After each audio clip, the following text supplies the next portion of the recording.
오늘 본문을 보시면 사울이 왕이 된 지 2년에 블레셋 나라가 쳐들어왔습니다. 블레셋 나라와 전쟁을 하게 되었는데 숫자적으로 비교가 되지 않았습니다. 그런데 결론적으로 말하면 수가 적음에도 불구하고 이스라엘 나라가 이겼습니다. 두 나라의 군대를 객관적으로 비교하면 이렇습니다. 군인들을 비교해보면 사무엘상 13장 5절을 보시면 블레셋 군인들의 보병이 해변의 모래와 같이 많다고 했습니다. 그리고 특수병력인 기병이 6천입니다. 지금 말하면 전차가 3만이니까 특수한 훈련을 받은 전차병이 매우 많이 있는 것입니다. 그런데 이스라엘 군인들은 얼마나 됩니까? 3,000명 정도입니다. 그리고 무기를 비교하면 이렇습니다.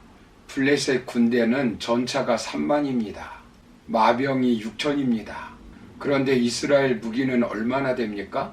사무엘상 13장 22절을 보시면 싸우는 날에 사울과 요나단과 함께 한 백성의 손에는 칼이나 창이 없고 오직 사울과 그의 아들 요나단에게만 있었더라 라고 말씀합니다.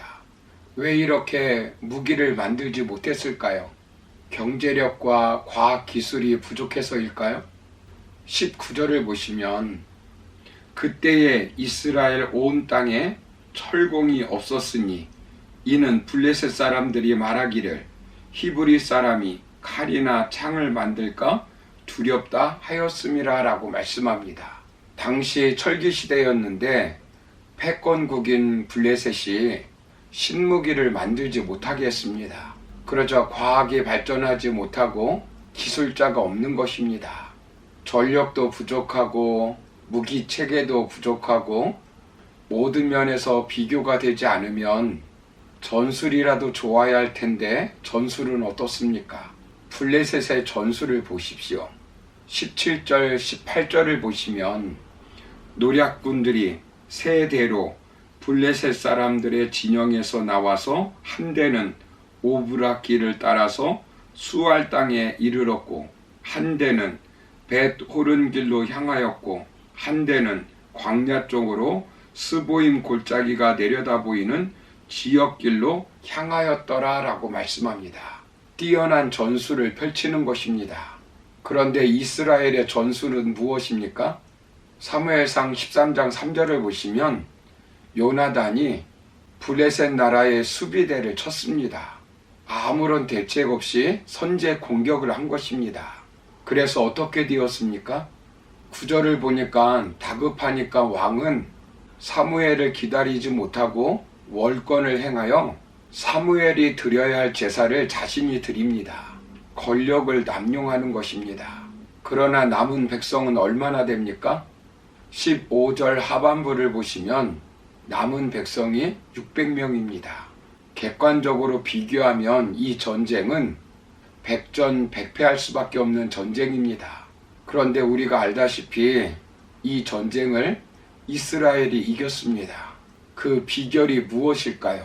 신약 시대를 살아가고 있는 우리는 이 말씀을 해석하고 적용할 때는 성경에 나오는 전쟁을 단순히 물리적 전쟁이 아니라 하나님의 나라를 위한 언약 전쟁 혹은 거룩한 전쟁, 성전, 영적 전쟁으로 적용을 해야 합니다. 우리는 하나님 나라를 이루지 못하게 하는 세속적 가치관과 싸우고 있습니다. 하나님 백성의 거룩성, 진실성, 하나님의 의를 해치는 거대한 세속적 가치관과 싸우고 있습니다.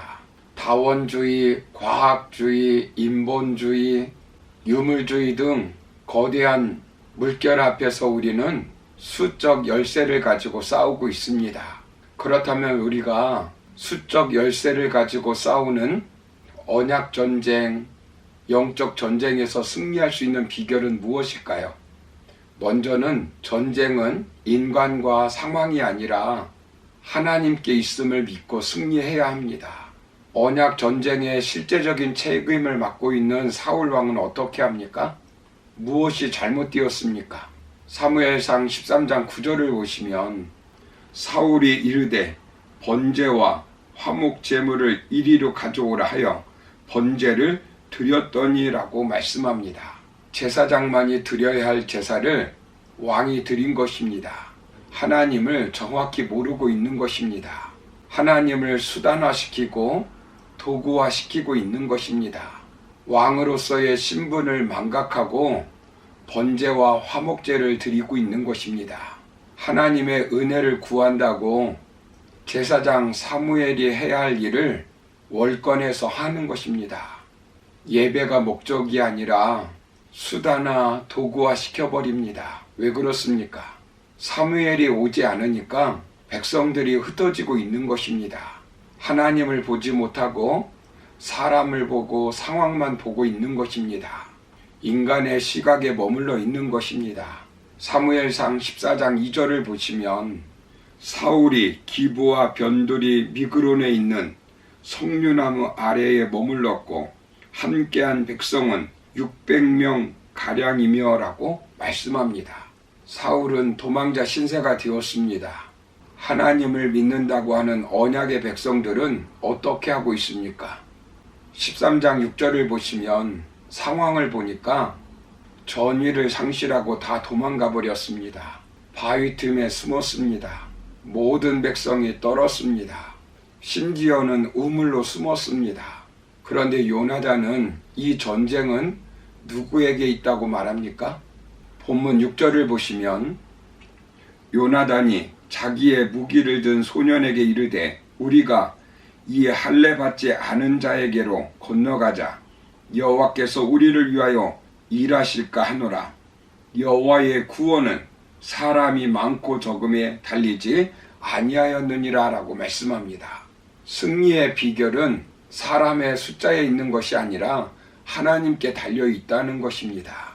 하나님께서 승리하게 해주시면 어떤 상황, 어떤 조건 속에서도 승리할 수 있다는 것입니다.